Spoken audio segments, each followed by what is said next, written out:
Você está pronto para uma jornada que irá transformar completamente sua relação com a solidão, com as pessoas e principalmente consigo mesmo? Este não é mais um vídeo motivacional superficial. Esta é uma exploração profunda dos princípios do estoicismo aplicados à vida moderna, uma filosofia que moldou imperadores, pensadores e sábios ao longo de mais de 2 milênios. Quando Marco Aurélio, o imperador mais poderoso do mundo antigo, escrevia suas meditações durante as campanhas militares no Danúbio, ele não estava buscando fama ou reconhecimento. Ele estava forjando sua alma no martelo da autodisciplina e da reflexão profunda. Suas palavras não eram destinadas ao público, eram conversas íntimas consigo mesmo, um diário espiritual de um homem que compreendia que o verdadeiro poder não está em governar o mundo, mas em governar a si mesmo. Você quer paz verdadeira? Então precisa entender que a paz que você busca desesperadamente no mundo exterior, na validação das pessoas, nas mensagens que espera receber, nos abraços que deseja ganhar, no amor que implora, essa paz nunca foi encontrada fora de você. Ela sempre esteve aqui dentro do seu peito, esperando pacientemente que você parasse de procurar nos lugares errados. A nossa sociedade moderna criou uma epidemia de dependência emocional disfarçada de amor. Confundimos necessidade com afeto, carência com paixão. E o mais perigoso de todos os enganos, confundimos nossa incapacidade de estar sozinhos com a prova de que somos pessoas que amam intensamente. Mas a verdade é exatamente o contrário. Quem não consegue estar sozinho ainda não aprendeu a amar de verdade, porque o amor verdadeiro nasce do transbordamento, não da falta. Imagine por um momento um copo que está rachado no fundo. Não importa quanta água você despeje nele, ele nunca ficará cheio, porque está sempre vazando. Essa é a metáfora perfeita para quem vive em dependência emocional. Não importa quantas palavras de amor receba, quantos elogios colecione, quantas pessoas mantenham ao redor, a sensação de vazio permanece, porque o buraco está na estrutura, não na quantidade de água. O estoicismo nos ensina algo revolucionário, que é possível ser um copo inteiro sem rachaduras, que se mantém cheio por conta própria e pode, a partir dessa plenitude, oferecer água cristalina para quem dela precisar. Mas isso exige uma transformação profunda na forma como você entende a si mesmo, seus relacionamentos e o próprio conceito de felicidade. Sêneca, outro gigante do estoicismo, passou anos de sua vida exilado numa ilha rochosa e desolada. Ali, longe de Roma, longe do poder, longe dos aplausos e da vida social intensa que conhecia, ele descobriu algo extraordinário, que a verdadeira riqueza não estava nas posses, nos títulos ou na admiração alheia, mas na capacidade de estar em paz consigo mesmo, independentemente das circunstâncias externas. Este vídeo é um convite para você fazer a mesma jornada que esses mestres fizeram, não fisicamente, mas espiritualmente. É um convite para você se retirar do tumulto da necessidade emocional e descobrir o palácio interior que existe dentro da sua alma. Mas seja avisado, essa jornada não é para os fracos de espírito. Ela exigirá que você confronte verdades sobre si mesmo que talvez prefira evitar. Exigirá que você abra mão de máscaras confortáveis que usa há anos. Exigirá, acima de tudo, que você tenha a coragem de se encontrar face a face com quem você realmente é quando toda a maquiagem emocional for removida. Antes de começar, comenta aqui embaixo da onde você está assistindo, irmão estoico. Quero muito saber até onde essa mensagem está chegando. Se é do sul, do nordeste, de fora do Brasil. Vamos começar. Quem conhece os outros é sábio.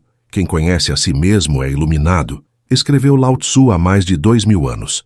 Mas conhecer a si mesmo não é um exercício intelectual de autoajuda. É uma descida às profundezas da própria alma.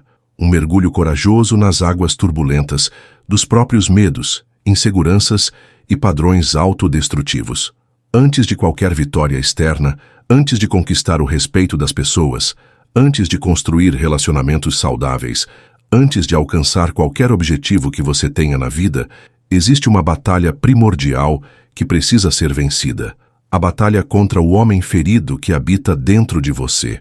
Esse homem ferido é aquela parte de você que clama por validação quando deveria buscar verdade.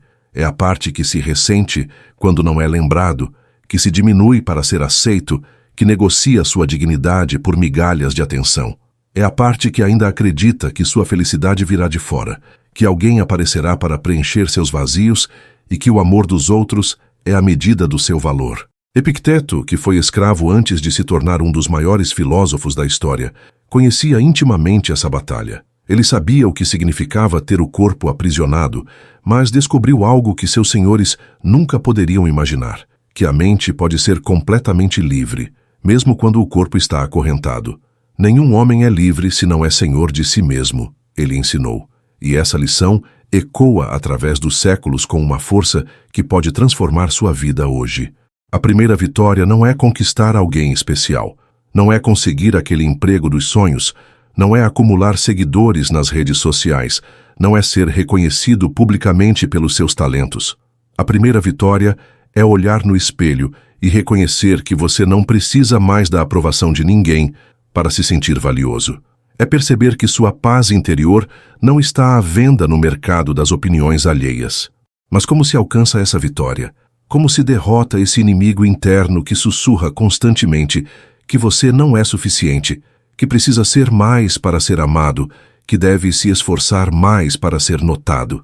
Primeiro, você precisa reconhecer seus padrões de dependência emocional. Observe-se ao longo de uma semana inteira. Quantas vezes por dia você verifica o celular esperando por uma mensagem específica? Quantas vezes seu humor muda com base na reação das pessoas ao seu redor? Quantas decisões você toma pensando primeiro na aprovação alheia e depois no que realmente acredita ser certo? Segundo, você precisa começar a praticar pequenos atos de independência emocional diariamente. Comece não respondendo imediatamente todas as mensagens que recebe. Não porque quer jogar jogos psicológicos, mas para treinar sua mente a não viver em estado de reação constante. Pratique ficar sozinho por períodos progressivamente maiores, sem recorrer a distrações. Comece com meia hora, depois 1 hora, depois uma manhã inteira. Terceiro, desenvolva o hábito da reflexão diária. Os estoicos chamavam isso de exame noturno. Antes de dormir, revise o dia que passou. Quando você agiu por convicção e quando agiu por aprovação. Quando se manteve fiel aos seus valores e quando os negociou por aceitação. Essa prática aparentemente simples é uma das ferramentas mais poderosas para desenvolver autoconhecimento genuíno. Marco Aurélio escrevia: "Você tem poder sobre sua mente, não sobre os eventos externos. Perceba isso e encontrará força." Esta frase encapsula toda a sabedoria estoica.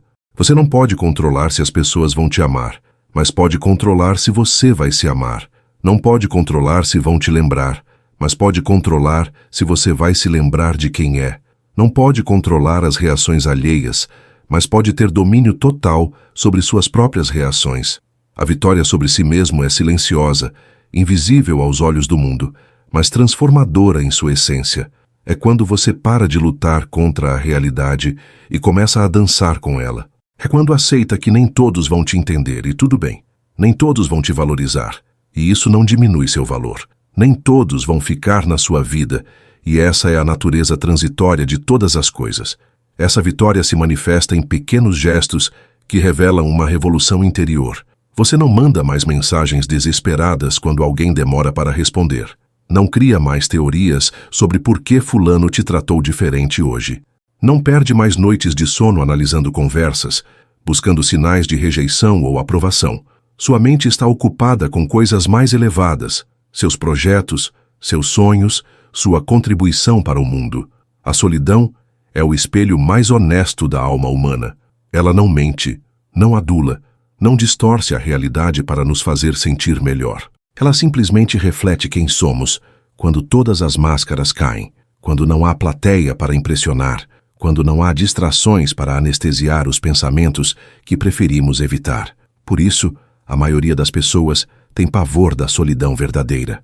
Não daquela solidão romântica dos filmes, onde o protagonista caminha melancolicamente pela praia ao pôr do sol, mas da solidão crua, sem filtros, onde você fica cara a cara com seus padrões mentais, suas feridas não cicatrizadas, suas compulsões emocionais e seus mecanismos de fuga. Nossa sociedade desenvolveu uma verdadeira fobia da introspecção. Vivemos na era da hiperconexão, onde estar sozinho com os próprios pensamentos por mais de alguns minutos se tornou quase impossível para a maioria das pessoas. Temos notificações constantes, entretenimento infinito, conversas superficiais que nos mantêm ocupados, mas não nos fazem crescer. Mas aqui está a verdade, que pode libertar você. Você só vai começar a se curar de verdade quando parar de fugir de si mesmo.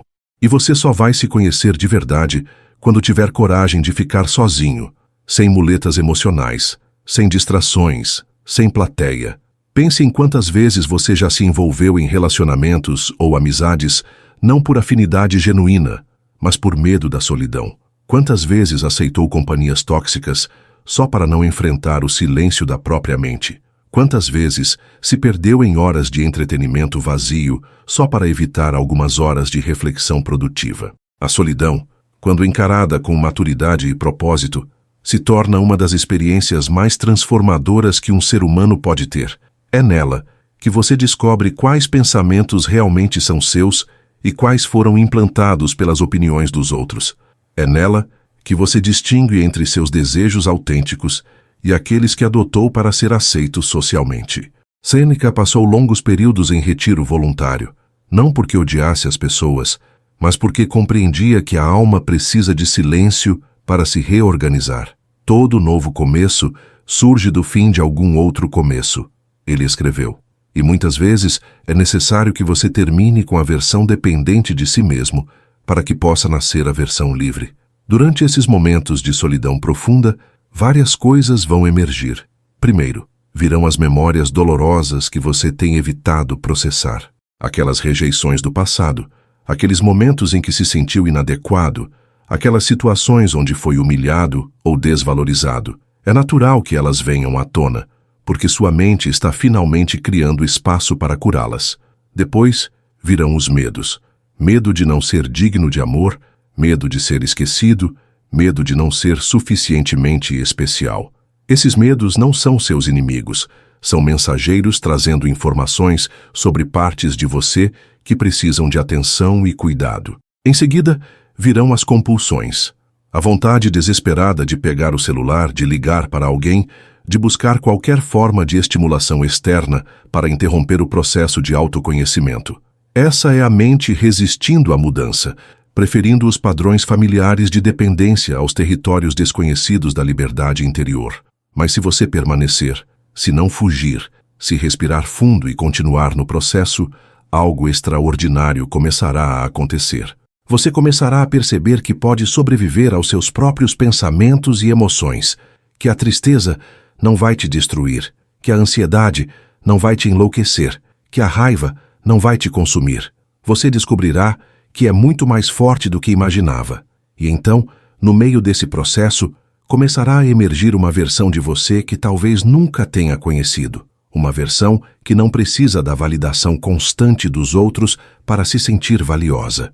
Uma versão que consegue distinguir entre estar sozinho e se sentir solitário. Uma versão que encontra na própria companhia um refúgio seguro e nutritivo.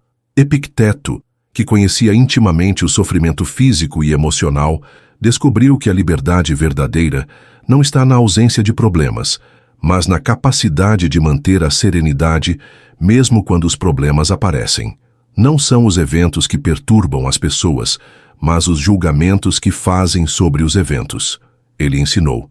A solidão se torna sua aliada, quando você para de julgá-la como punição e começa a vê-la como oportunidade. Oportunidade de se reorganizar por dentro, de estabelecer prioridades baseadas em sua essência e não nas expectativas alheias, de desenvolver uma relação saudável consigo mesmo. Quando você domina a arte de estar bem sozinho, algo mágico acontece com seus relacionamentos.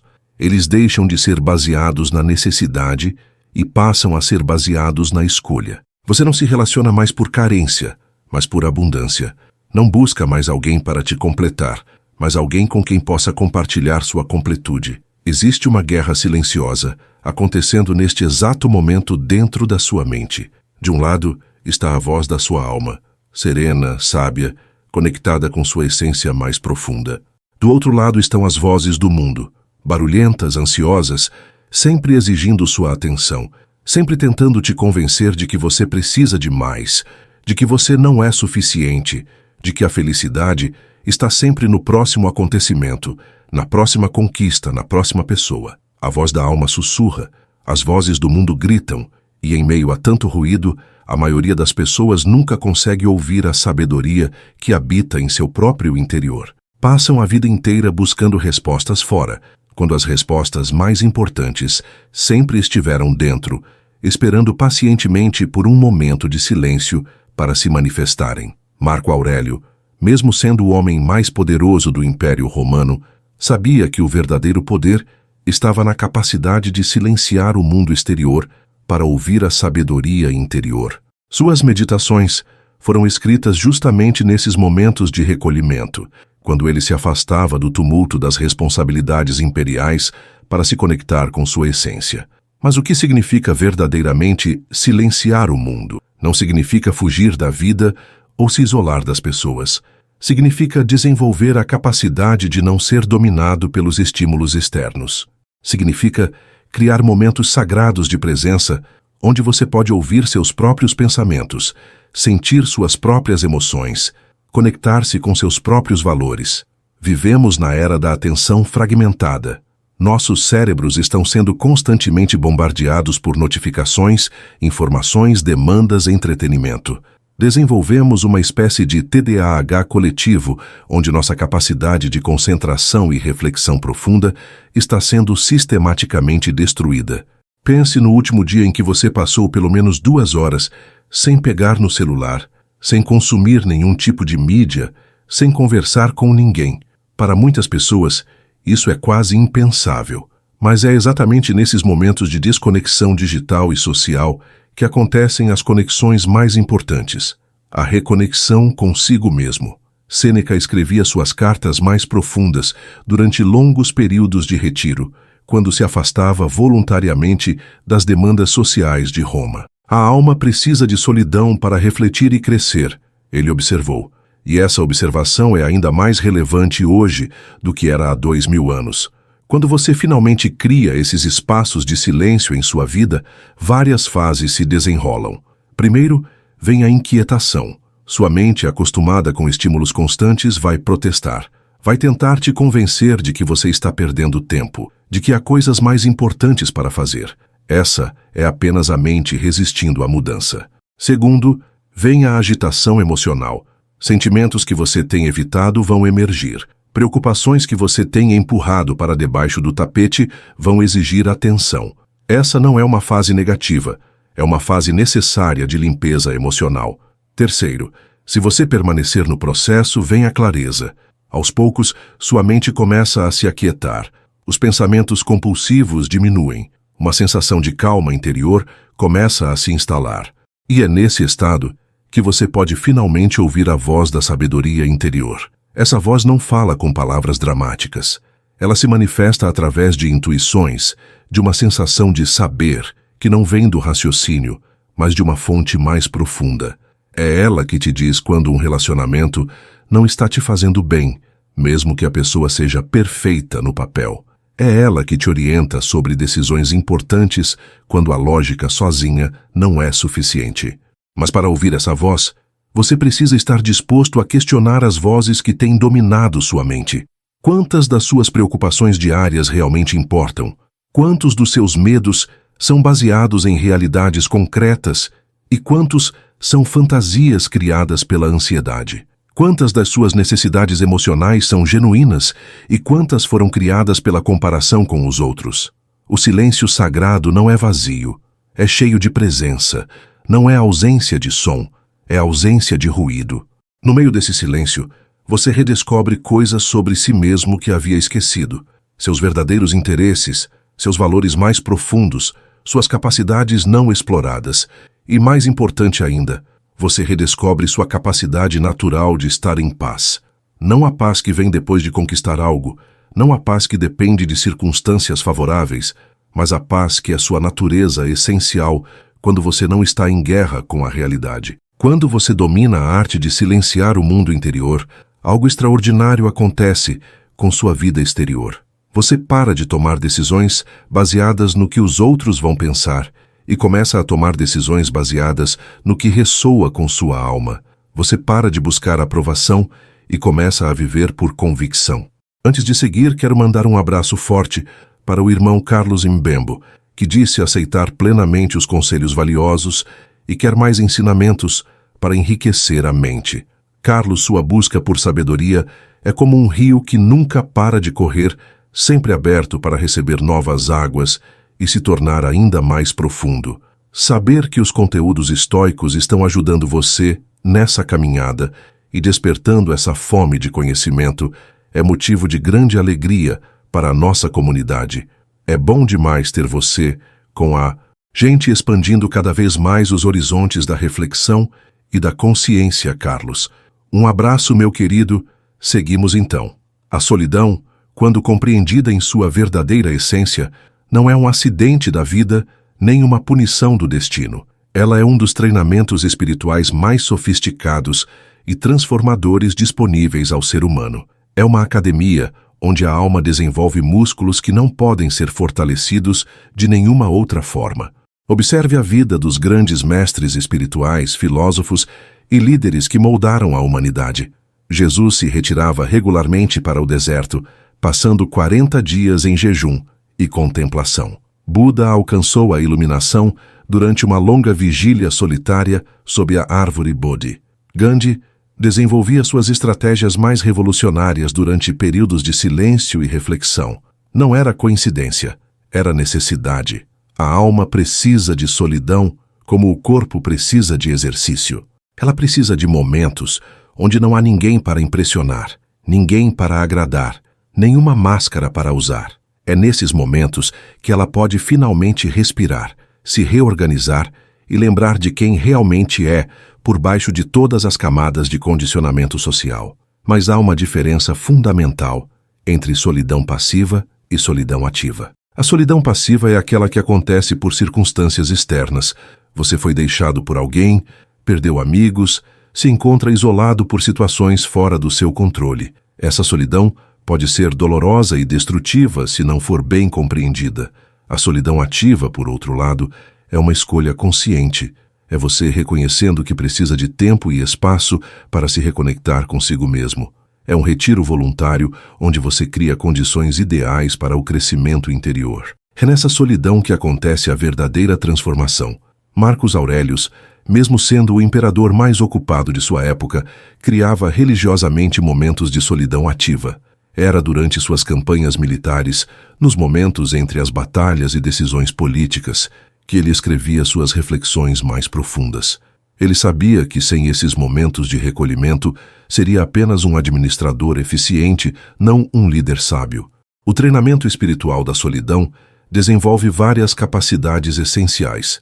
Primeiro, desenvolve sua capacidade de autopercepção. Quando não há distrações externas, você finalmente pode observar seus padrões mentais, suas reações emocionais, seus mecanismos de defesa. É como ter um microscópio apontado para o funcionamento da sua própria psique. Segundo, desenvolve sua capacidade de autorregulação emocional. Na solidão você aprende a lidar com emoções difíceis, sem precisar anestesiá-las com distrações ou descarregá-las em outras pessoas.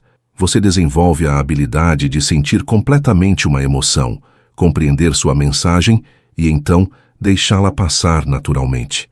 Terceiro, desenvolve sua capacidade de conexão espiritual. Quando o barulho do mundo se aquieta, você pode finalmente ouvir os sussurros do divino, seja como você o conceba. É na solidão que acontecem os insights mais profundos, as revelações mais claras, as conexões mais significativas com algo maior que você mesmo. Quarto, desenvolve sua capacidade de contentamento interior. Você descobre que pode ser completamente feliz sem nenhum estímulo externo, que a alegria não depende de conquistas, reconhecimento ou companhia, que existe um estado de bem-estar que é sua condição natural quando você não está resistindo à realidade. Mas como transformar a solidão em treinamento espiritual prático? Primeiro, crie rituais sagrados de recolhimento. Pode ser 1 hora todas as manhãs antes do mundo acordar. Pode ser um dia inteiro no fim de semana. Pode ser uma semana de retiro 1 vez por ano. O importante é que seja regular e intencional. Durante esses períodos, evite todas as distrações possíveis. Nada de celular, televisão, música, leitura recreativa. O objetivo é estar completamente presente consigo mesmo, sem muletas. No início, isso pode ser desconfortável, até angustiante. Persista. O desconforto é parte do processo de cura. Use esse tempo para práticas contemplativas. Pode ser meditação, oração, journaling, caminhadas silenciosas na natureza. O importante é manter-se em estado de observação interior, permitindo que pensamentos e emoções surjam sem julgamento, mas também sem se deixar arrastar por eles. Epicteto, que transformou sua experiência de escravidão física numa jornada de libertação espiritual, desenvolveu uma prática que ele chamava de exame da consciência. Ao final de cada dia de solidão contemplativa, ele revisava não apenas o que havia acontecido, mas como havia reagido internamente a cada situação. Durante o treinamento espiritual da solidão, você vai descobrir verdades sobre si mesmo que podem ser inicialmente desconfortáveis. Vai reconhecer padrões de comportamento que não lhe servem mais. Vai perceber quanto de sua energia tem sido desperdiçada em preocupações inúteis. Vai identificar medos que têm controlado suas decisões sem que você percebesse, mas também vai descobrir recursos internos que nem sabia que possuía. Vai perceber que é muito mais resiliente do que imaginava. Vai reconhecer uma sabedoria interior que sempre esteve lá, mas que raramente consultava. Vai experimentar momentos de paz tão profunda que vai entender por que os místicos de todas as tradições falavam da solidão como um portal para o sagrado. Existe uma forma moderna de escravidão que é mais sutil e mais devastadora que qualquer sistema de opressão da história humana. É a escravidão da necessidade de atenção constante. E o mais perverso é que não apenas consentimos com essa escravidão, nós a celebramos, a alimentamos e até competimos para ver quem pode ser o escravo mais dedicado. Observe um dia comum na vida de qualquer pessoa ao seu redor. Quantas vezes ela verifica as redes sociais? Quantas vezes busca validação através de likes, comentários, visualizações? Quantas horas passam criando uma versão editada de suas vidas para consumo público? Quanto tempo é gasto analisando as reações alheias, ao invés de viver experiências autênticas? A necessidade compulsiva de atenção transformou relacionamentos em performances, momentos íntimos em conteúdo para redes sociais e nossa autoestima numa montanha-russa que sobe e desce de acordo com a quantidade de validação digital que recebemos. Isso não é vida. É uma forma sofisticada de prisão emocional. Marco Aurélio, que poderia ter toda a atenção do mundo conhecido apenas estalando os dedos, compreendia que buscar atenção é buscar a própria destruição. A busca por aprovação dos outros é o caminho mais rápido para a infelicidade, ele escreveu em suas reflexões pessoais. E 2000 anos depois, essa verdade é mais relevante do que nunca. Mas por que nos tornamos viciados em atenção? A resposta está enraizada na natureza humana, mas foi amplificada exponencialmente pela tecnologia moderna. Somos seres sociais, programados para buscar conexão e pertencimento.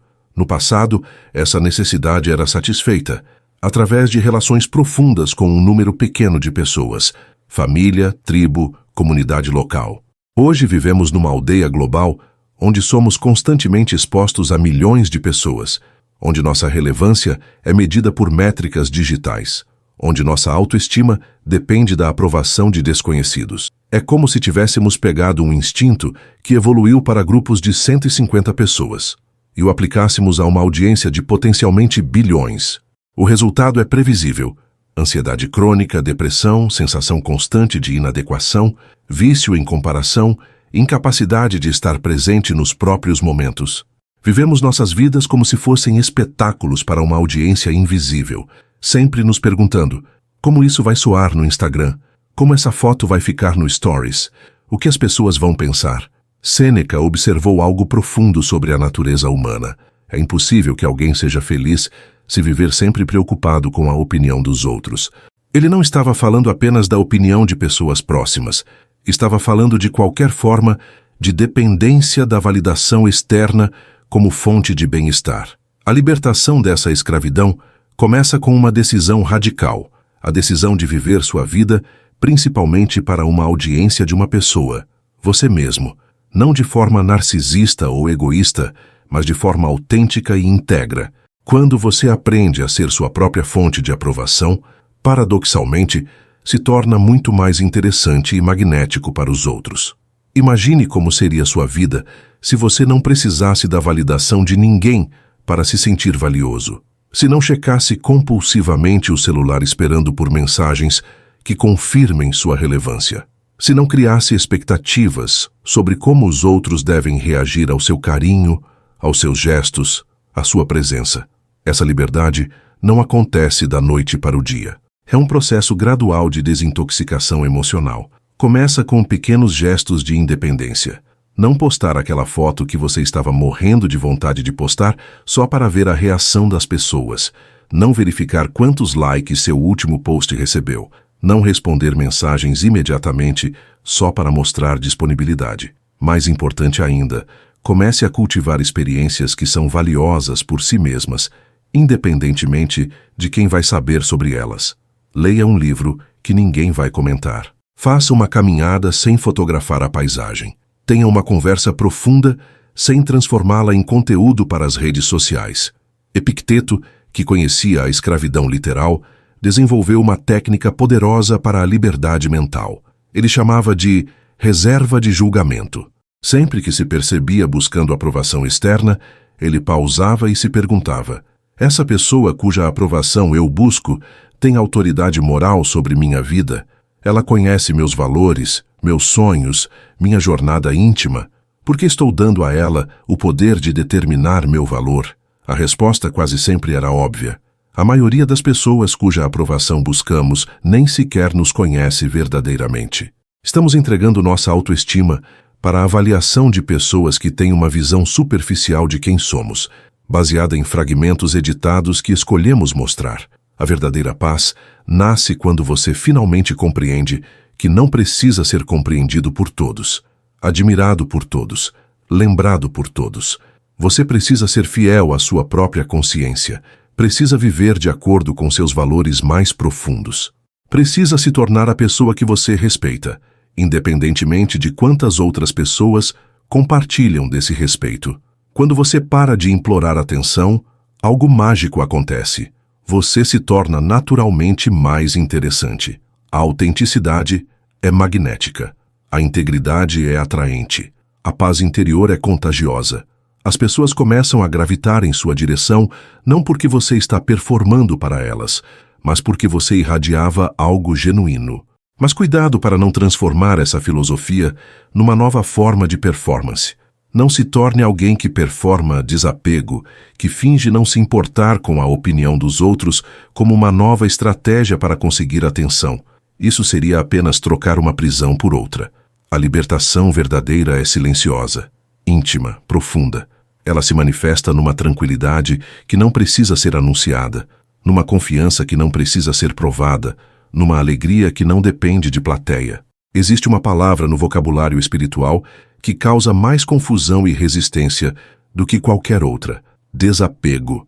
A maioria das pessoas, quando ouve falar em desapego, imagina frieza emocional, distanciamento das pessoas que ama, uma espécie de anestesia da alma que transforma a vida numa experiência árida e sem graça. Mas o desapego verdadeiro, como ensinado pelos filósofos estoicos, é exatamente o oposto. É a capacidade de amar profundamente sem se tornar escravo daquilo que ama. É poder se dedicar completamente a algo ou alguém sem fazer disso a fonte da sua identidade ou felicidade. É viver com intensidade sem viver com apego neurótico. Sêneca ilustrava essa ideia com uma metáfora poderosa. Ele dizia que deveríamos nos relacionar com tudo na vida como um jardineiro se relaciona com suas plantas. O jardineiro rega, aduba, cuida com carinho e dedicação, mas compreende que não controla se a planta vai florescer, se vai dar frutos ou se vai sobreviver ao próximo inverno. Ele faz sua parte com amor, mas não torna sua felicidade dependente dos resultados. Marco Aurélio, que poderia ter se apegado ao poder imperial como a coisa mais importante da sua vida, escreveu: receba sem orgulho, despida-se sem apego. Essa frase encapsula toda a sabedoria do desapego estoico. Você pode receber presentes da vida, amor, sucesso, reconhecimento, saúde, com gratidão e alegria. Mas precisa estar preparado para se despedir de tudo isso com a mesma serenidade. Por que o desapego é tão revolucionário? Porque ele liberta você da tirania das expectativas. Quando você está apegado aos resultados, vive num estado constante de ansiedade. Está sempre preocupado com a possibilidade de perder aquilo que considera essencial para sua felicidade. Está sempre tentando controlar pessoas e situações para garantir que seus apegos sejam preservados. O desapego não significa que você para de se importar. Significa que você se importa profundamente, mas de uma forma diferente. Você oferece o melhor de si nos relacionamentos, mas não faz da reciprocidade uma condição para sua paz interior. Você se dedica aos seus projetos com paixão, mas não transforma o sucesso numa questão de vida ou morte para sua autoestima. Pense na diferença entre amor apegado e amor desapegado. O amor apegado diz: eu te amo, mas preciso que você me ame de volta da forma exata como eu espero, quando eu espero, com a intensidade que eu considero adequada. O amor desapegado diz: eu te amo, e esse amor é meu presente para você, independentemente do que você decida fazer com ele. O primeiro tipo de amor é condicional, possessivo, ansioso. O segundo é incondicional, libertador, sereno. Qual dos dois você gostaria de receber? Qual dos dois você gostaria de oferecer? O desapego também se aplica à sua própria identidade e conquistas. Quantas pessoas você conhece que construíram sua identidade inteira em cima de um papel que desempenham? A mãe perfeita, o profissional de sucesso, a pessoa popular, o intelectual respeitado. O que acontece com a autoestima dessas pessoas quando esses papéis são ameaçados ou perdidos? Epicteto ensinava que você não é suas conquistas, não é sua profissão, não é nem mesmo seus relacionamentos. Você é a consciência que observa tudo isso, que pode apreciar tudo isso, mas que permanece inteira mesmo quando tudo isso muda ou desaparece. Isso não é niilismo ou indiferença. É a descoberta de uma fonte de identidade que é mais profunda e mais estável do que qualquer coisa externa. É perceber que você é valioso não pelo que possui, pelo que conquistou ou por quem te ama, mas pela simples razão de que existe, de que é uma manifestação única e irrepetível da consciência universal.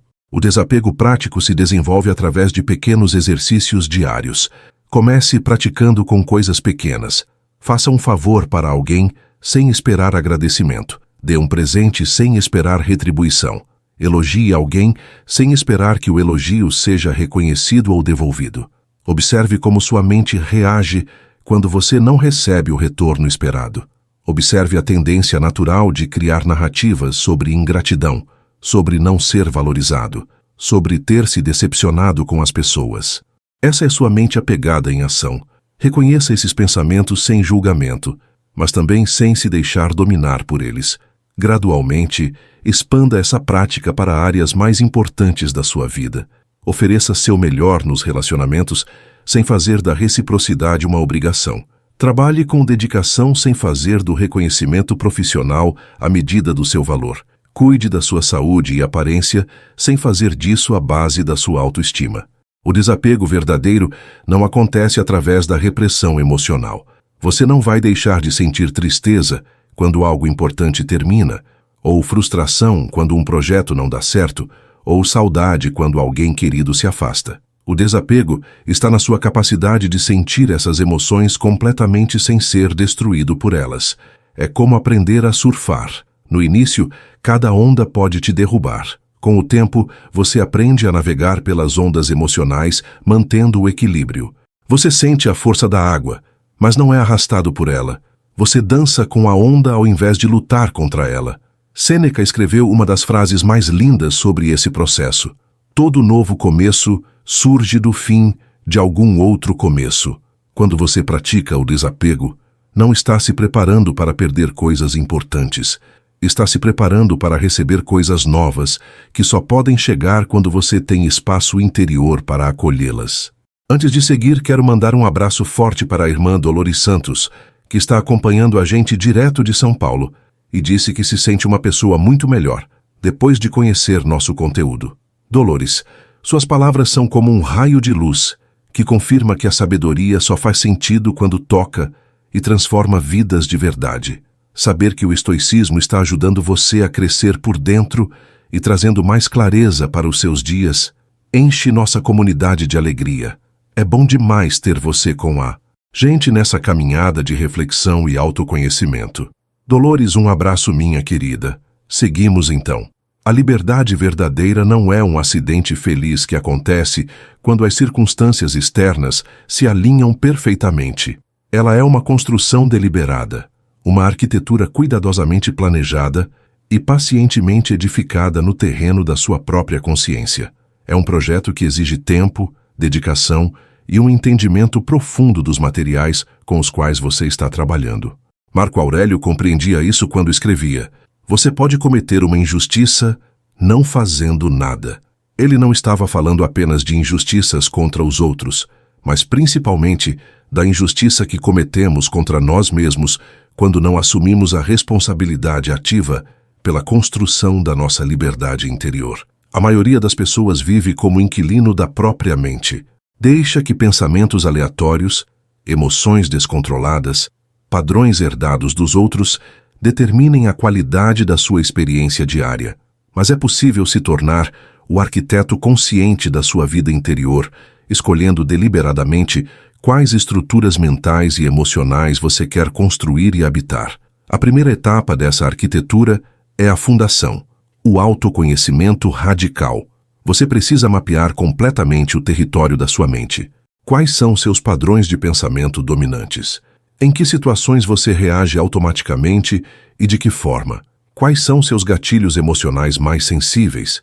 Que tipo de pessoas e situações desestabilizam sua paz interior? Esse mapeamento não é um exercício de autocrítica destrutiva. É como um arquiteto que estuda o terreno onde vai construir uma casa.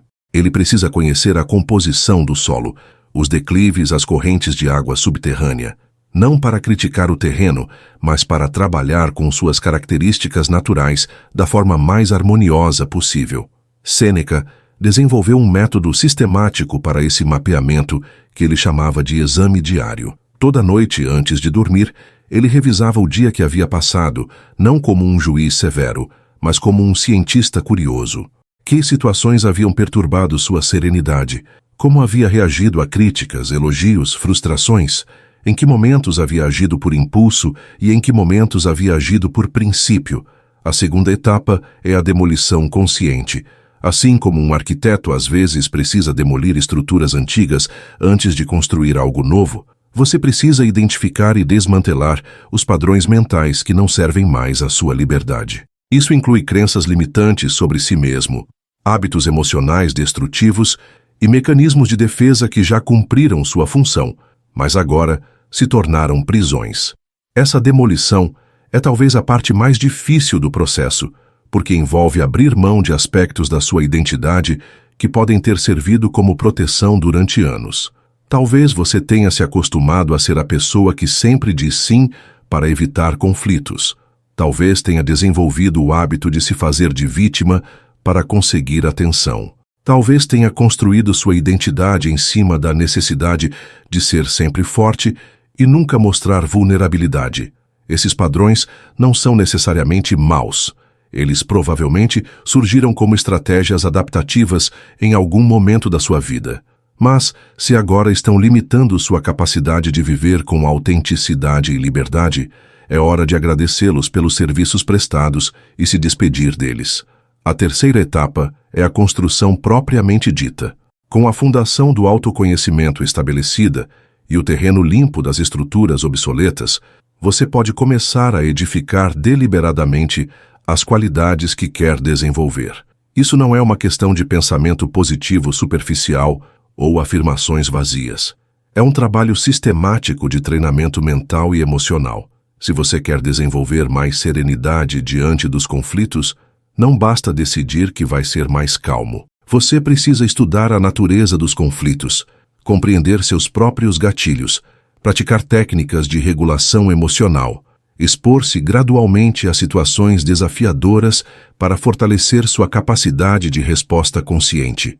Se você quer desenvolver mais coragem para ser autêntico, precisa começar com pequenos gestos de autenticidade em situações de baixo risco, observar as consequências, ajustar sua abordagem e gradualmente expandir para situações mais desafiadoras. Epicteto, que literalmente se libertou da escravidão física através da liberdade mental, desenvolveu uma série de exercícios práticos para essa construção.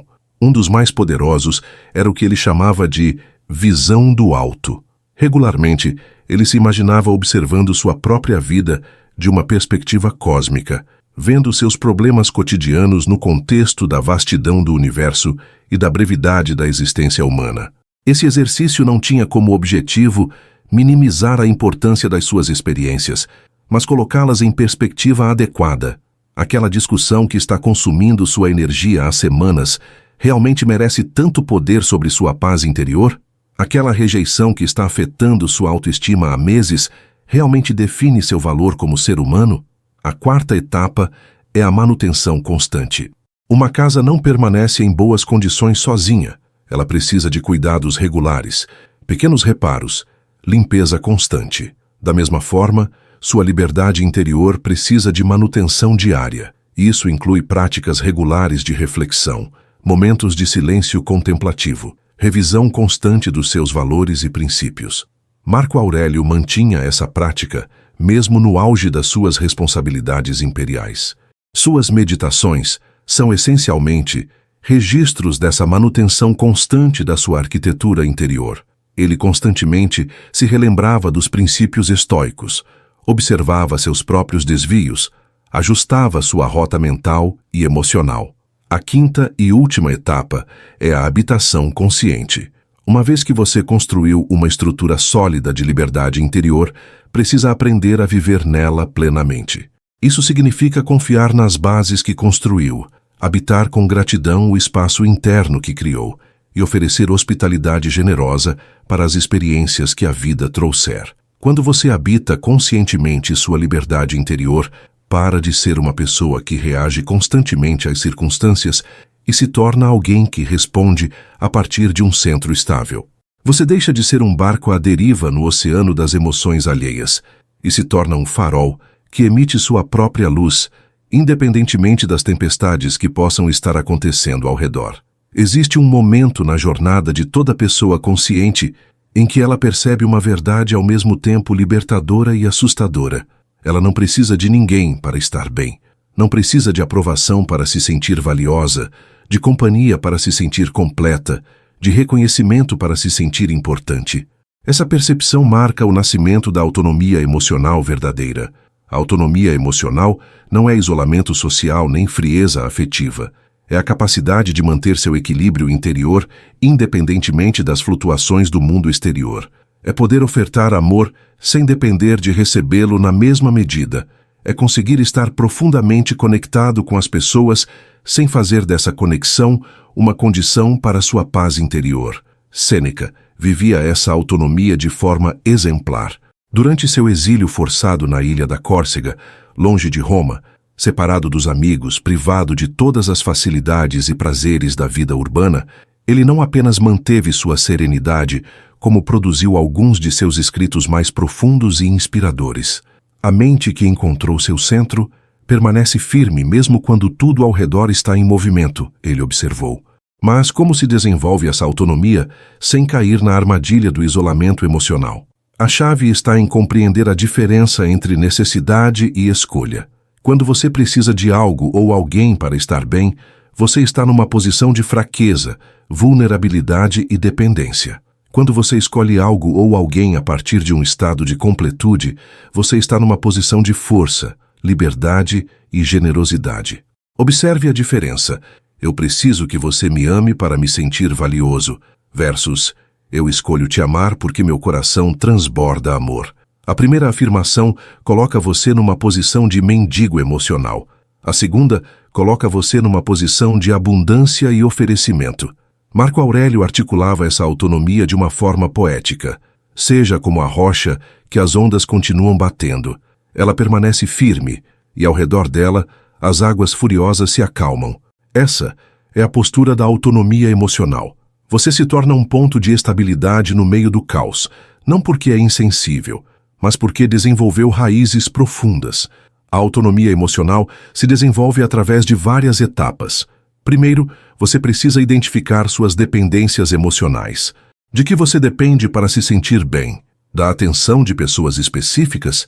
De conquistas profissionais? De reconhecimento social? De estar sempre acompanhado? De receber elogios constantes? Essas dependências não são necessariamente erradas, mas elas te tornam refém de fatores que estão fora do seu controle. E tudo aquilo de que você depende para sua felicidade pode ser retirado de você a qualquer momento, deixando-o numa posição de fragilidade desnecessária. Segundo, você precisa começar a satisfazer essas necessidades emocionais através de fontes internas. Se você depende da aprovação dos outros para se sentir valioso, precisa aprender a se validar. Se depende de elogios para se sentir competente, precisa desenvolver critérios internos de excelência. Se depende de estar sempre acompanhado para se sentir seguro, precisa aprender a encontrar segurança na própria presença. Esse não é um processo de auto-engano ou arrogância. É um processo de maturidade emocional. É reconhecer que você sempre foi a fonte da sua própria experiência emocional, mas havia delegado esse poder para fatores externos. Terceiro, você precisa praticar oferecimento generoso sem expectativa de retorno. Comece fazendo gestos bondosos anônimos. Ajude alguém sem que essa pessoa saiba que foi você. Elogie alguém sem esperar ser elogiado de volta. Ofereça presença e carinho sem fazer disso uma transação emocional. Essa prática treina sua capacidade de amar a partir da abundância, não da carência. Treina sua habilidade de dar sem se esvaziar, de cuidar sem se anular, de se doar sem se perder no processo. Epicteto, que conhecia a vulnerabilidade da dependência literal, desenvolveu um exercício mental poderoso para cultivar a autonomia emocional. Regularmente, ele se imaginava perdendo tudo aquilo que considerava importante: saúde, relacionamentos, reputação, possessões, e se perguntava: eu ainda seria capaz de encontrar motivos para estar em paz? Eu ainda conseguiria viver com dignidade e propósito? Esse exercício não era mórbido nem pessimista, era preparatório. Era como um atleta que treina em condições adversas para estar preparado para competições sob pressão. Quanto mais você exercita sua capacidade de estar bem, independentemente das circunstâncias externas, mais livre se torna para navegar pelos altos e baixos da vida sem se despedaçar emocionalmente. A autonomia emocional também transforma radicalmente a qualidade dos seus relacionamentos. Quando você não precisa mais das pessoas para se sentir completo, pode finalmente se relacionar com elas de forma autêntica. Pode dizer não quando necessário sem culpa. Pode dizer sim quando quer sem ressentimento posterior. Pode estar presente sem se anular. Pode dar espaço sem interpretar como rejeição. As pessoas sentem essa diferença e começam a se relacionar com você de forma diferente também.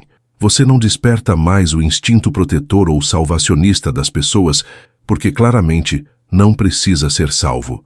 Você não desperta mais comportamentos manipulativos, porque não há carências óbvias para serem exploradas. Você inspira respeito porque se respeita. Atrai pessoas maduras porque você mesmo amadureceu. Mas talvez o aspecto mais transformador da autonomia emocional seja a paz que ela traz.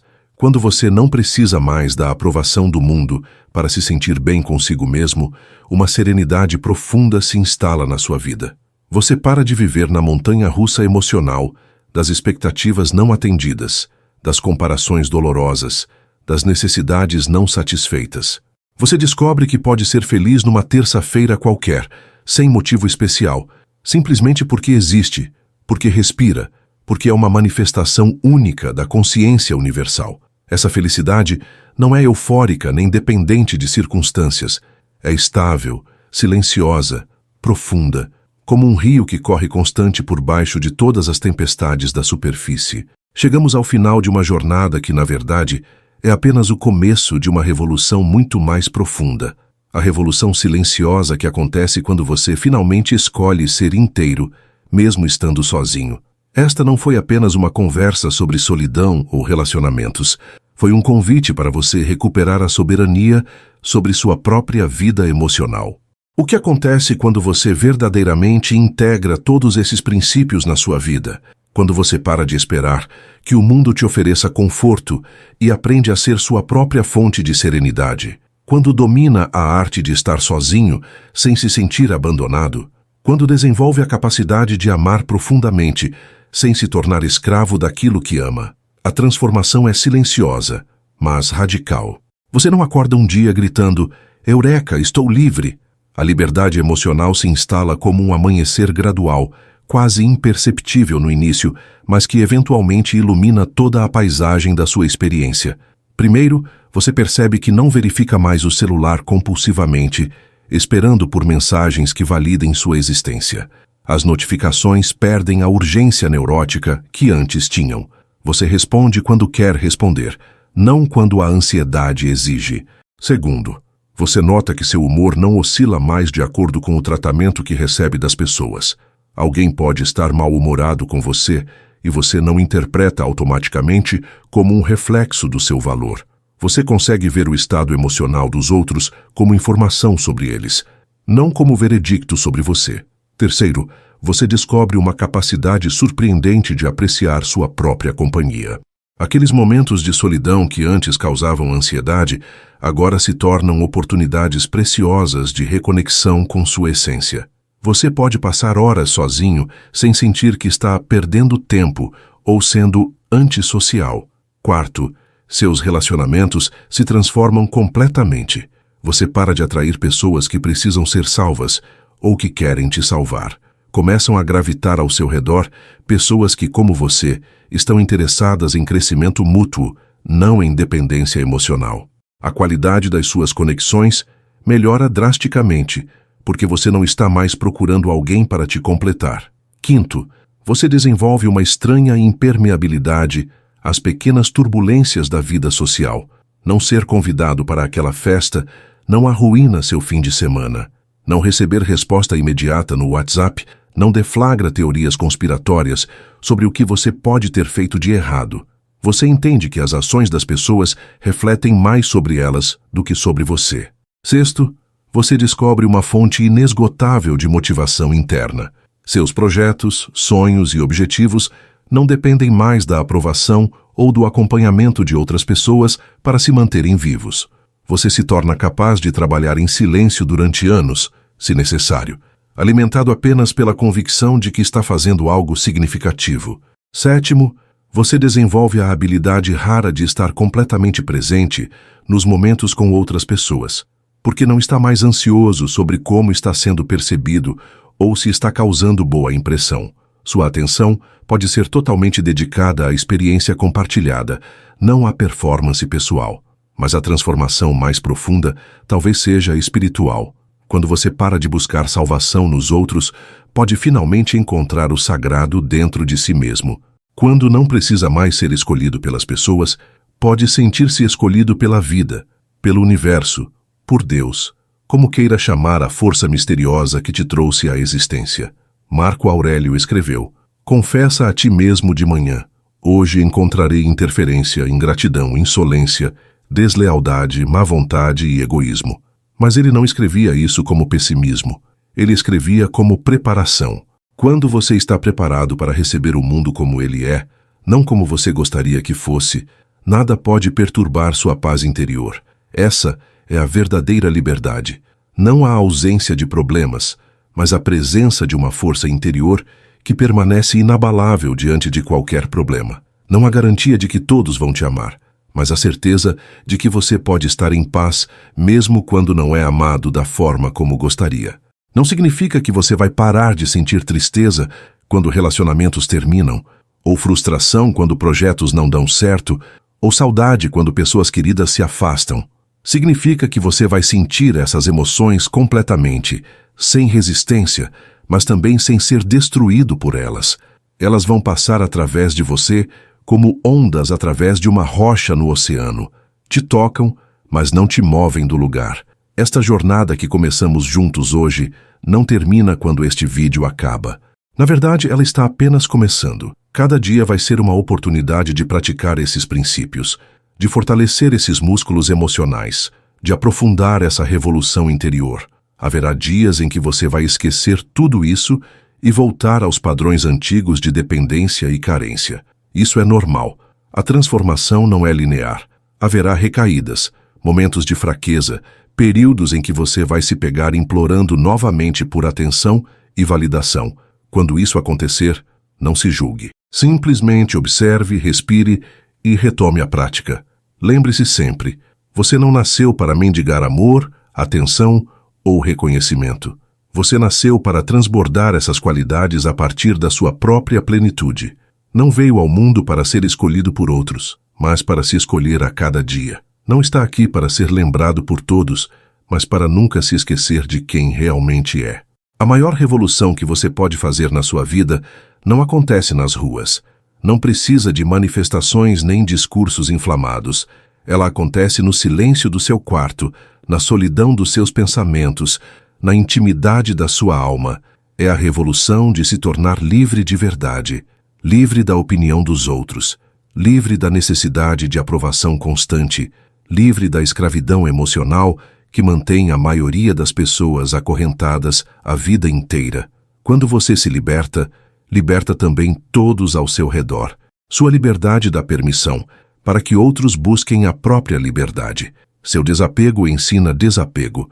Sua paz interior irradia paz. Você se torna um agente silencioso de transformação no mundo, não através de sermões ou conselhos, mas através do simples exemplo de uma vida vivida em liberdade genuína. Que você tenha coragem para iniciar esta jornada. Que tenha persistência para continuar, mesmo quando for difícil. E que tenha sabedoria para reconhecer que a maior vitória não será conquistar o mundo, mas conquistar a si mesmo. Porque quem se conquista já conquistou tudo o que realmente importa. O mundo está cheio de pessoas esperando para serem salvas, escolhidas, lembradas, amadas. Seja diferente. Seja alguém que se salvou, que se escolheu, que se lembra de si mesmo, que se ama o suficiente para não precisar mendigar essas dádivas de ninguém. Esta é a sua hora. Esta é a sua oportunidade. Esta é a sua revolução. Antes de seguir, quero mandar um abraço forte para o irmão Aurino Souza, que está acompanhando a gente direto de São Paulo e expressou sua gratidão. Aurino, sua presença aqui é como aquela brisa calma no meio da correria da cidade grande, trazendo leveza para a nossa roda de conversa estoica. Saber que o estoicismo está fazendo parte do seu dia e te fortalecendo por dentro é motivo de alegria para toda a comunidade. É bom demais ter você caminhando com a gente nessa jornada de sabedoria e reflexão. Aurino, um abraço, meu querido, seguimos então. Mas como você saberá que esta transformação realmente aconteceu? Como reconhecerá os sinais de que se tornou verdadeiramente livre emocionalmente? Não através de grandes epifanias dramáticas ou momentos de iluminação hollywoodianos, mas através de pequenos sinais cotidianos que revelam uma revolução profunda acontecendo em silêncio. Os primeiros sinais da liberdade interior. O primeiro sinal é sutil, quase imperceptível. Você para de criar histórias dramáticas sobre os comportamentos das pessoas. Quando alguém demora para responder sua mensagem, sua mente não dispara mais numa avalanche de teorias sobre o que você pode ter feito de errado.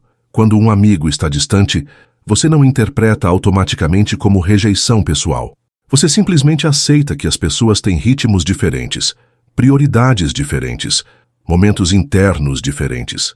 Sêneca observou: sofremos mais na imaginação do que na realidade. E uma das primeiras libertações que você experimenta é a liberdade das narrativas mentais autodestrutivas. Você para de ser o roteirista, diretor e protagonista de dramas que existem apenas na sua cabeça. O segundo sinal é mais palpável. Você desenvolve uma estranha imunidade às pequenas turbulências sociais. Não ser incluído numa conversa não arruína seu dia. Receber um tratamento frio de alguém não deflagra uma crise de autoestima. Você entende que o humor e as reações das pessoas têm mais a ver com seus próprios processos internos do que com sua presença ou valor. Marco Aurélio escrevia: lembre-se de que muito pouco do que acontece ao nosso redor realmente nos diz respeito. Esta percepção liberta você de levar para o pessoal comportamentos que não têm nada a ver com você. Você para de ser o centro do universo emocional alheio. O terceiro sinal é transformador. Você começa a apreciar genuinamente sua própria companhia. Aqueles momentos sozinho em casa, que antes disparavam ansiedade ou tédio, se tornam oportunidades preciosas de reconexão consigo mesmo. Você pode passar horas lendo, refletindo, criando, simplesmente sendo, sem sentir que está perdendo tempo ou sendo antissocial. Epicteto, que encontrou na solidão forçada da escravidão o caminho para a liberdade interior, ensinou: a riqueza não consiste em ter grandes posses, mas em ter poucas necessidades. E uma das primeiras necessidades das quais você se liberta é a necessidade de entretenimento ou companhia constantes. A revolução nos relacionamentos. Quando você se torna verdadeiramente livre emocionalmente, seus relacionamentos passam por uma transformação radical e silenciosa. Você para de atrair pessoas que precisam ser salvas ou que querem te salvar. Para de magnetizar dramas emocionais, triangulações afetivas, jogos psicológicos. As pessoas que gravitam ao seu redor começam a ser diferentes, mais maduras, mais autênticas, mais interessadas em crescimento mútuo do que em dependência emocional. Não é que você escolhe conscientemente pessoas diferentes, é que sua energia mudou e você naturalmente ressoa com frequências similares à sua. Nos relacionamentos românticos, a diferença é especialmente marcante. Você para de buscar alguém para te completar e passa a buscar alguém com quem compartilhar sua completude. Para de tolerar comportamentos desrespeitosos só para não ficar sozinho. Desenvolve padrões mais elevados, não por arrogância, mas por autorrespeito. Você descobre que pode amar profundamente sem se perder no processo. Pode se dedicar a alguém sem se anular. Pode cuidar sem se tornar responsável pela felicidade alheia. Pode estar presente sem abrir mão da própria identidade. Nas amizades, você para de manter vínculos por inércia ou medo da solidão. Começa a investir tempo e energia apenas em relacionamentos que são mutuamente nutritivos. Não por egoísmo, mas por compreender que relacionamentos desequilibrados não servem verdadeiramente a nenhuma das partes. E talvez o mais importante, você para de usar relacionamentos como fuga da solidão. Cada conexão se torna uma escolha consciente, não uma necessidade desesperada. Isso torna suas relações mais autênticas, mais livres, mais genuínas. A metamorfose profissional e criativa.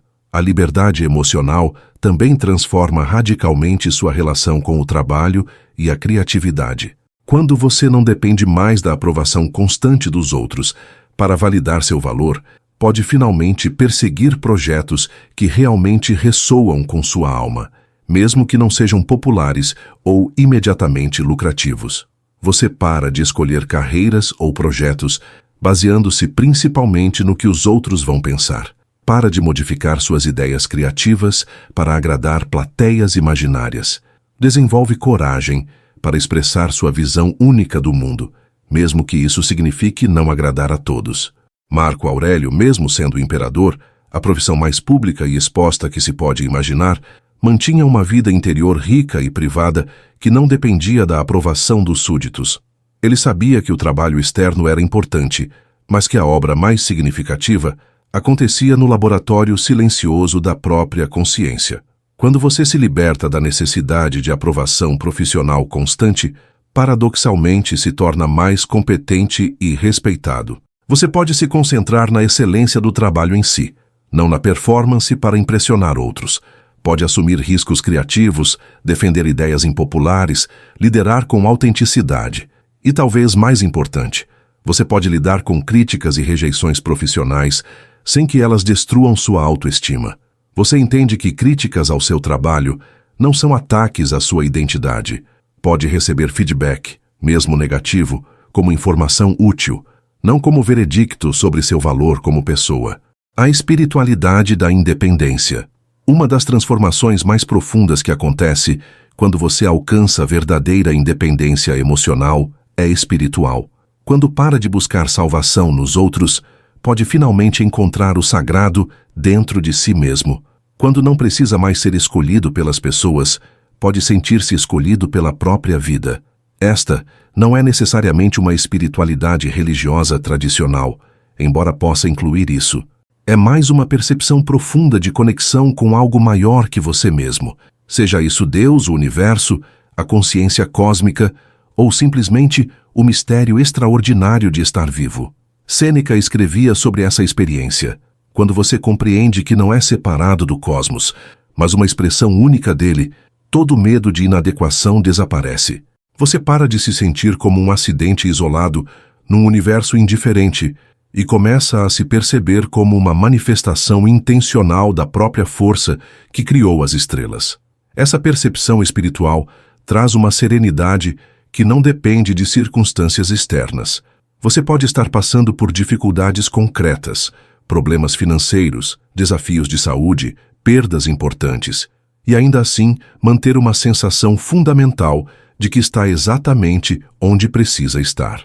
Não é otimismo cego, nem negação da realidade. É uma aceitação profunda do fluxo da existência, uma confiança de que sua jornada, com todos os seus altos e baixos, faz parte de algo maior e mais inteligente do que sua mente racional pode compreender. O paradoxo da verdadeira liberdade. Aqui está um paradoxo fascinante. Quanto mais livre você se torna emocionalmente, mais capaz se torna de se comprometer profundamente com pessoas e projetos. Quando você não precisa mais de algo, pode se dedicar a ele completamente. Quando não depende de alguém para sua felicidade, pode amar essa pessoa de forma mais pura e generosa. Epicteto ilustrava isso com a metáfora do arqueiro. Um arqueiro experiente não fica ansioso sobre acertar o alvo. Ele se concentra totalmente na técnica, na respiração, no alinhamento. O resultado se torna consequência natural da dedicação ao processo. Da mesma forma, quando você não está ansioso sobre os resultados dos seus relacionamentos ou projetos, pode se dedicar a eles de forma muito mais efetiva. Esta liberdade também se manifesta numa capacidade extraordinária de estar presente. Quando você não está constantemente preocupado com como está sendo percebido ou se está causando boa impressão, pode dedicar sua atenção completa ao momento presente. Suas conversas se tornam mais profundas, suas experiências mais ricas, sua vida mais intensa. Marco Aurélio observou: confina-te ao presente. Mas isso só é possível quando você não está fugindo mentalmente para o futuro, ansiedade sobre resultados, ou para o passado, lamentações sobre erros. A presença verdadeira é um subproduto natural da liberdade emocional. Os desafios da nova liberdade. Mas a liberdade emocional também traz desafios únicos. Quando você para de depender da aprovação dos outros, às vezes pode se sentir incompreendido ou isolado. Quando desenvolve padrões mais elevados para relacionamentos, pode passar períodos mais longos sozinho. Quando para de participar de jogos sociais baseados em drama e dependência, pode se sentir deslocado em alguns ambientes. É importante entender que isso é temporário. Você está passando por uma transição entre dois mundos, o mundo da dependência emocional e o mundo da autonomia madura. Por um tempo, pode se sentir entre os dois, não pertencendo completamente a nenhum. Isso é normal e necessário. Sêneca passou por essa transição durante seu exílio. Separado do mundo social que conhecia, inicialmente se sentiu perdido e deslocado, mas gradualmente descobriu que havia encontrado algo muito mais valioso, uma fonte interna de contentamento que não dependia de circunstâncias externas. Durante essa transição, é crucial manter a prática das disciplinas interiores que te trouxeram até aqui. Momentos regulares de solitude contemplativa, reflexão sobre valores e princípios, cultivo consciente da gratidão e presença. Essas práticas são como exercícios físicos. Precisam ser mantidas para que os músculos da liberdade interior permaneçam fortes. O impacto silencioso no mundo. Uma das consequências mais belas da liberdade emocional genuína é que ela se torna um presente silencioso para todos ao seu redor. Quando você não precisa mais da validação constante dos outros, para de drenar energia emocional deles. Quando não depende de aprovação para se sentir bem, para de colocar pressão inconsciente nas pessoas para que te façam feliz. Isso liberta os outros para serem mais autênticos na sua presença. Eles não precisam mais andar na ponta dos pés, preocupados em magoar seus sentimentos. Não precisam mais performar aprovação para manter sua autoestima estável. Podem simplesmente ser eles mesmos. Sua presença se torna um espaço de liberdade onde outros podem experimentar como é estar com alguém que não tem agendas emocionais ocultas, que não precisa de nada em troca da própria companhia, que oferece atenção e carinho sem expectativas de reciprocidade. Marco Aurélio escreveu: "O melhor vingança é não ser como seu inimigo." Parafraseando, a melhor forma de curar o mundo de dependência emocional é não ser emocionalmente dependente. Seu exemplo silencioso se torna um farol para outros que ainda estão navegando nas águas turbulentas da carência e necessidade. Mantendo a prática viva. A liberdade emocional não é um destino final que você alcança e nunca mais precisa se preocupar. É uma prática diária, um músculo que precisa ser exercitado constantemente. Haverá dias em que você esquecerá tudo isso e voltará aos padrões antigos de dependência. Haverá situações que vão testar sua nova autonomia de formas que você não esperava. Quando isso acontecer, e vai acontecer, não se julgue. A recaída faz parte do processo. O importante é reconhecer quando você saiu do centro, respirar fundo e retomar gentilmente a prática da presença consciente. Epicteto ensinou: "Não se preocupe se às vezes você tropeçar em seus princípios. Simplesmente volte a eles assim que perceber. A perfeição não é o objetivo. A direção é o que importa. Cada vez que você escolhe responder, ao invés de reagir, cada vez que escolhe presença ao invés de performance, cada vez que escolhe autenticidade ao invés de aprovação, você está fortalecendo os músculos da liberdade interior." O convite final. E assim chegamos ao final desta jornada que, paradoxalmente, é apenas o começo de uma aventura muito maior. A aventura de viver como um ser humano verdadeiramente livre. Livre das opiniões dos outros, livre da necessidade de aprovação constante, livre da escravidão emocional que mantém a maioria das pessoas acorrentadas a vida inteira. Esta liberdade não é um privilégio reservado para poucos escolhidos. É o direito de nascença de todo ser humano consciente. É sua herança espiritual, esperando pacientemente que você reivindique o que sempre foi seu. O mundo está cheio de pessoas esperando para serem salvas, escolhidas, lembradas, amadas. Você pode escolher ser diferente. Pode ser alguém que se salvou, que se escolheu, que se lembra de si mesmo, que se ama o suficiente para não precisar mendigar essas dádivas de ninguém. Esta transformação que você iniciou hoje vai ecoar através de gerações. Quando você se liberta, liberta também seus filhos da herança de dependência emocional. Quando você se torna inteiro, oferece para todos ao seu redor a possibilidade de integridade. Quando você escolhe a liberdade, vota num mundo mais livre. Comece hoje. Comece agora. Comece sendo inteiro mesmo estando sozinho. Porque quem aprende a se bastar não apenas encontra paz, torna-se uma fonte de paz para todos os que cruzam seu caminho. Esta é sua hora. Esta é sua revolução. E ela começa no momento em que você decide que não precisa mais de ninguém para ser feliz. Não porque não gosta de pessoas, mas porque descobriu que a maior alegria da vida é poder amar livremente, dar generosamente, viver autenticamente. Tudo isso a partir de uma plenitude que ninguém pode criar ou destruir, exceto você mesmo. A jornada da dependência para a liberdade é a viagem mais importante que você pode fazer. E ao contrário das viagens geográficas, esta não exige que você saia do lugar onde está. Exige apenas que você tenha coragem de ir para dentro, de se encontrar consigo mesmo, de se tornar seu próprio melhor amigo e companhia mais confiável. Que você tenha essa coragem, que você faça essa jornada e que você descubra no caminho que sempre foi muito mais forte, muito mais completo, muito mais livre do que jamais imaginou ser possível. A liberdade está esperando por você. Ela sempre esteve. Agora é só escolher reivindicá-la. E para continuar essa jornada comigo, mergulhe na playlist Sabedoria Estoica aqui no Estoicismo Racional. São mais de 200 vídeos preparados para fortalecer sua mente.